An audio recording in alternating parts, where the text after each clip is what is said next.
question number 6 টো চোৱা ইয়াতে চোৱা এবাৰ মাজত পূৰণ চিহ্নডাল নাই কিন্তু পূৰণ চিহ্ন নহলেও আমি যদি দুডাল ব্ৰেকেট থাকে আমি গম পাওঁ যে ইয়াতে আমাৰ কি থাকে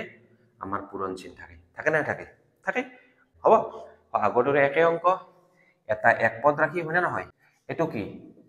ত্ৰিপদ ৰাশি ঠিক আছে তো আমি বিতৰণ বিধি পালো না নাই সো আমি a ৰে কাক পূৰণ কৰিলো b + c এটো আমাৰ বিতৰণ বিধি আছিল না নাই তো আমি যেতিয়া এটা সংখ্যাৰে এক পদ ৰাশিৰে দ্বিপদ ৰাশি পূৰণ কৰো এনেকৈ হয় দ্বিপদৰ জায়গাত ত্ৰিপদৰ বনাব পাৰি কি হ'ব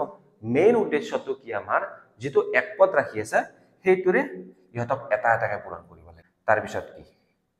a * b a * c তাৰ পিছত কি a * d তো এইটো বিতৰণ বিধিৰে এটা এক্সটেনশন হয় বুজি পাইছা তো ইয়াত পৰা তো প্ৰথমতে এক পদ ৰাখিটো লোৱা সেইটোৰে কি কৰিবা ত্ৰিপদ ৰাশিৰ প্ৰথম পদক পূৰণ কৰা a হৈ গল নেক্সট আকৌ এক পদ ৰাখি লোৱা ত্ৰিপদ ৰাশিৰ দ্বিতীয় পদক পূৰণ কৰা ললো প্লাস মাইনাস আকৌ এক পদ ৰাখি লোৱা ত্ৰিপদ ৰাশিৰ দ্বিতীয় পদক পূৰণ কৰা এটা চাবা ইয়াত মাইনাস টকাৰ কাৰণে ইয়াতে কি চিন আছে এৰ আগত কি চিন আছে প্লাস চিন আছে সাধাৰণতে ইয়াৰ চিনটো আৰু ইয়াৰ চিনটো কি হয় পূৰণ হয় তা ইয়াত যদি প্লাস চিন ইয়াত মাইনাস সাইন থাকে তেতিয়ালে মাইনাস আহে আকৌ নেক্সটটো চোৱা মাইনাস ইয়াৰ লগত প্লাস চিন আহিব -8a³ * 3b প্লাস আছে আকৌ -a³ 2c প্লাস আছে হৈ গল এটা ভাঙি দিয়া এটা মই ব্ৰেক কৰি লিখি দিলো এটা সংখ্যাবিলাক পূৰণ কৰা ইয়াতে এটাই সংখ্যা আছে -8 হৈ গল ইয়াত চাবা a³ * a কৰিলে কি হ'ব ইয়াত একে ভূমি আছে a তিনিটা আছে a এটা আছে 3 + 1 4 আহা 8 3 যায় আর 3 * 24 ইয়াত চাবা ইয়াত a³ আছে দিলো ইয়াত a আছে নেকি নাই তো b আছে গটিকে b টো মই লিখি ললো কাৰণ a³ আৰু b ৰ মাজত পূৰণ নহয় গটিকে লিখিব লাগিব ইয়াত চোৱা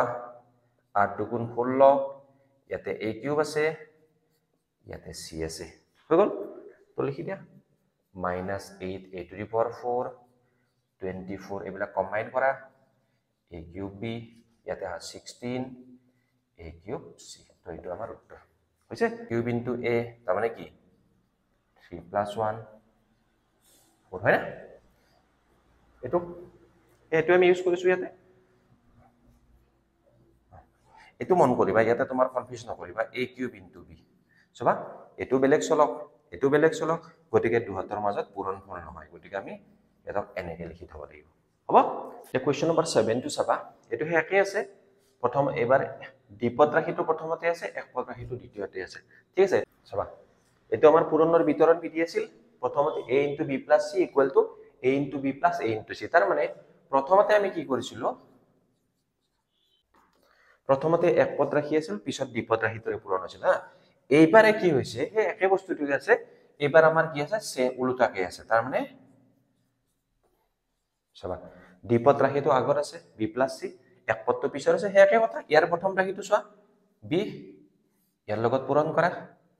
into a plus c into a একে কথা ইয়াত কি কৰিছিল a into b a into c ইয়াত এটো আগত আহিল b into a তাৰ পিছত c into a ইয়াতো ঠিক তেনেকুৱা ইয়াৰে প্ৰথমটো লোৱা 3m হল ইয়াক পূৰণ কৰা হৈ গল ঠিক আছে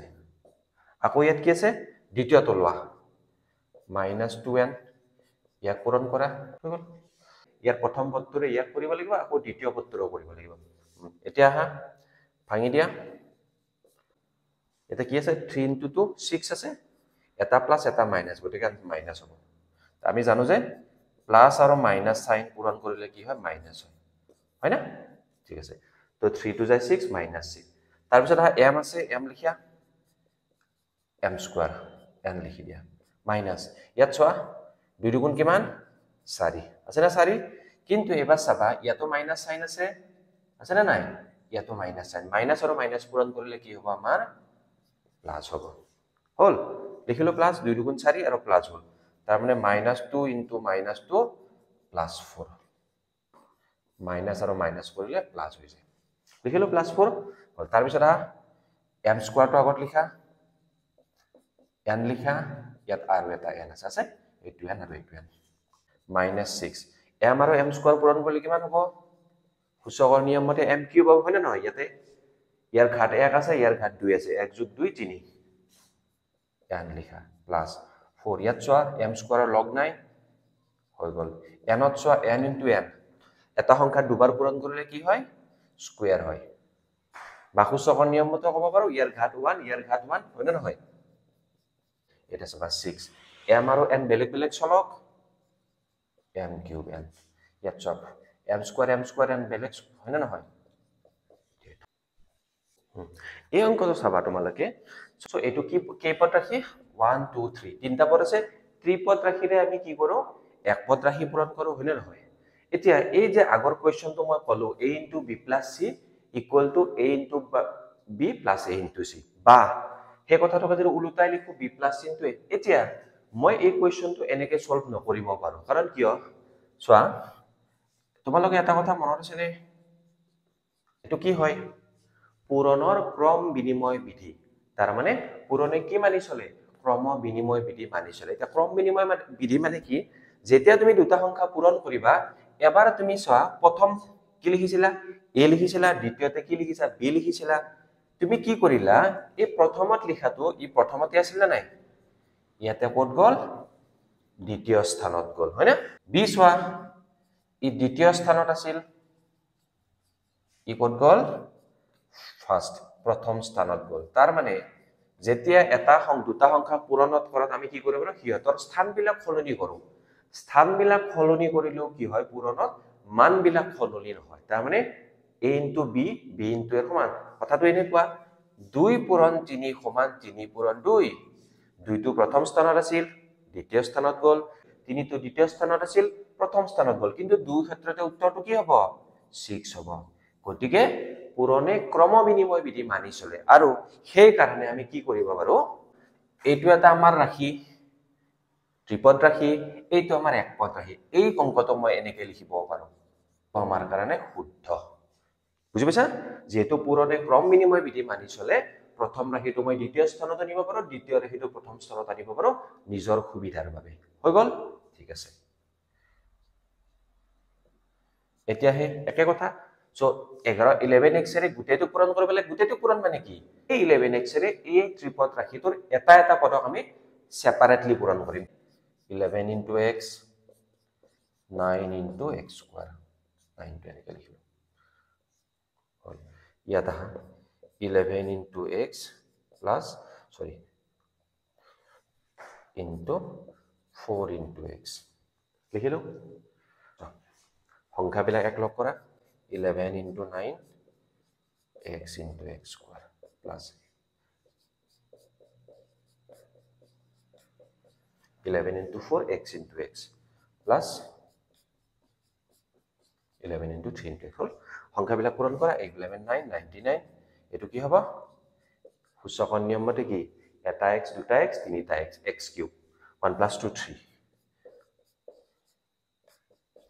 সূচকৰ নিয়ম মতে 1 1 2 হৈ গল তো কম্বাইন কৰা তো এইটো হৈছে আমাৰ আনসাৰ ঠিক আছে হৈছে কাৰণ এটুক আমি চেঞ্জ কৰি দিলো গতিকে ক্ৰম বিনিময় বিধি হৈ গল হৈছে তো আমি চেঞ্জ কৰি লওঁ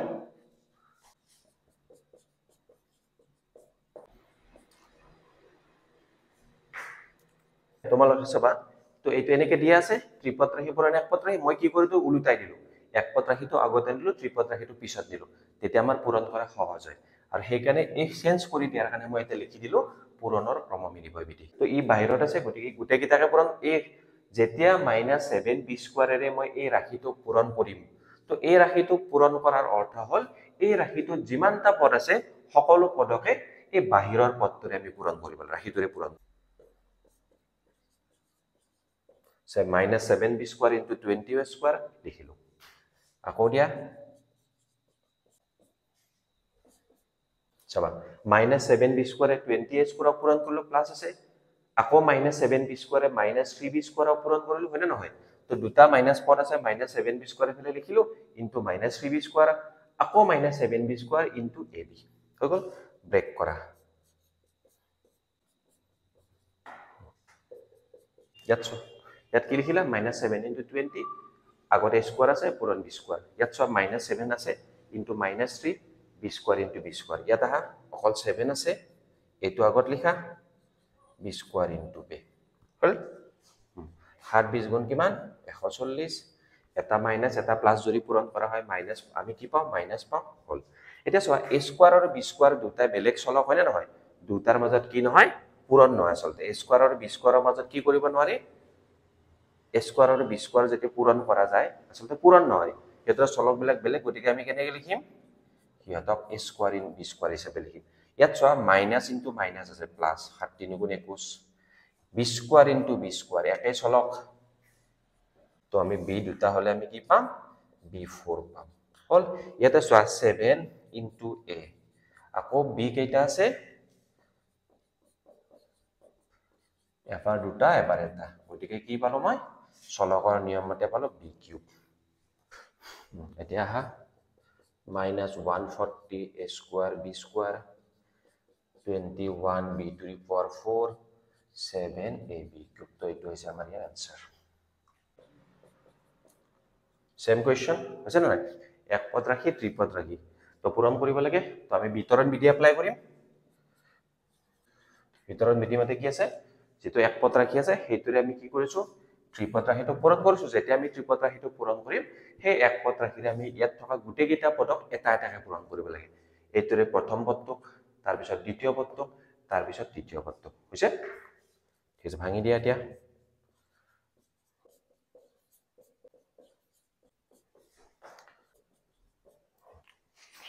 আমি অকমান শর্টকে কৰো ইয়াতে 3 আছে অকল 3 লিখিলো x থকা বিলাক চোৱা একেলগে লিখিলো y থকা বিলাক একেলগে লিখিলো হল ইয়াত চোৱা সংখ্যা এটাই আছে x থকা বিলাক একেলগে y থকা বিলাক একেলগে ইয়াত চোৱা 3 দুগুণ 6 কি হ'ব ইয়াতে হ'ব তোমাৰ -6 হ'ব কিয় +3 ইনটু -2 প্লাস মাইনাস কি হ'ব প্লাস ইনটু মাইনাস আমাৰ সদায় কি হয় মাইনাস হয় তাৰ পিছত হয় x কিউব y স্কয়াৰ এতিয়া সূচকন নিয়ম ব্যৱহাৰ কৰা কিমান হ'ব 3 1 4 একে ভূমি আছে সূচকন নিয়ম ব্যৱহাৰ কৰা 3 হ'ব ইয়াত ব্যৱহাৰ কৰা কিমান হ'ব 3 1 4 ইয়াত 2 3 আছে 5 ইয়াতে দুটা বেলেগ বেলেগ আছে গতিকে লগাই দিলো হল এটা আছে x4 y3 x4 y5 x3 y2 so আমি এতিয়া আমি ইমানখিনিতে আমি কি কৰিলো এক্সাৰসাইজ 9.1 ৰ গুটেকিটা 1 ৰ যিকিটা কোৱেশ্চন আছে পূৰণ ফল উলিয়া গুটেকিটা কোৱেশ্চন আমি সলভ কৰিলো মই ভাবো নিশ্চয় তোমালোকে বুজি পাইছা সো এই কোৱেশ্চন কেইটা কৰোতে আমি বিশেষকৈ কিহৰ সহায় লৈছো যেটো সূচকৰ যেটো নিয়ম আছে একে ভূমিৰ মাজত যেতিয়া পূৰণ হয় একে ভূমিৰ মাজত পূৰণ হলে ঘাতবিলাক যোগ হয় ভূমি একে থাকে ঘাতবিলাক যোগ হয় হেতু ব্যৱহাৰ কৰিছো আৰু বিশেষকৈ আমি বিতৰণ বিধি ব্যৱহাৰ কৰিছো পূৰণৰ বিতৰণ বিধি আৰু আমি কি কৰিছো ক্ৰম বিনিময় বিধিটো এবাৰ ইউজ কৰিছো সো ক্ৰম বিনিময় বিধি ব্যৱহাৰ কৰি পেলাই আমি কি কৰিছো আমি এক পদ ৰাখিটো পিছৰ পৰা আগলৈ আনিছো সো এখিনিতে আমি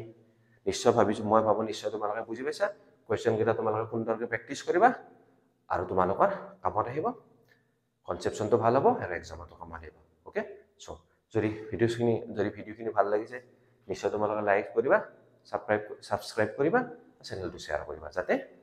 বেলেগ বিলাকো অন্য ষ্টুডেন্ট বিলাকো এইখিনি দেখা পায়